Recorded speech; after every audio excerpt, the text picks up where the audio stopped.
कतिजनाको सङ्गतिमा नजाने बानी हुन्छ, तर तिमीहरू चाहिँ एकसाथ भेला हुन चाहिँ नछोड। यो हिब्रू 10:25 को पदले हामीलाई सङ्गतिको महत्त्वको विषयमा बताउँदछ। तपाईँ र मैले चाहिँ सङ्गतिलाई कति महत्त्व दिँदै हुनुहुन्छ भन्ने कुरा चाहिँ प्रमुख कुरा हाम्रो बिचमा छ।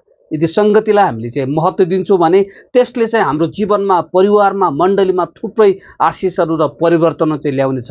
एउटा प्रमुख महत्त्वहरूमध्ये केही महत्त्व तपाईँहरूको बिचमा बताउन गइराखेको छु।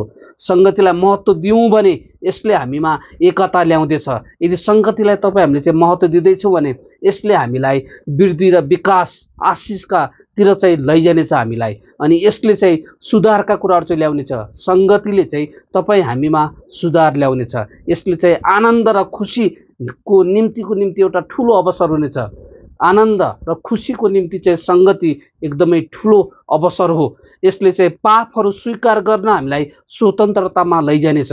सङ्गतिमा जब हामी भेला हुन्छौँ, सङ्गति गर्छौँ, बाइबल अध्ययन गर्छौँ, प्रार्थना गर्छौँ, त्यसले चाहिँ हामीलाई चाहिँ हाम्रो गरेका पापहरू, गल्तीहरू चाहिँ क्षमा, लेनदेन कुराहरूमा पनि यसले चाहिँ अगाडि बढाउनेछ। यसले चाहिँ सङ्गतिको महत्त्वमा चाहिँ आश्चर्य कर्म, चङ्गाई जस्ता कुराहरूले चाहिँ स्थान पाउनेछ। के तपाईँले सङ्गतिलाई प्रेम गर्दै हुनुहुन्छ? के तपाईँ भेला हुँदै हुनुहुन्छ? के तपाईँ भार उठाउँदै हुनुहुन्छ? के तपाईँ एकतामा चाहिँ रहँदै हुनुहुन्छ? सङ्गतिले अन्य जातिहरूकालाई यसुतिर आकर्षण गर्नेछ। जब हामी चाहिँ सङ्गतिको नाममा भेला गर्छौँ नि, भेला हुन्छौँ नि, त्यसले चाहिँ अरू ख्रिस्टमा नआएका मानिसहरूका निम्ति एउटा आकर्षण बन्नेछ।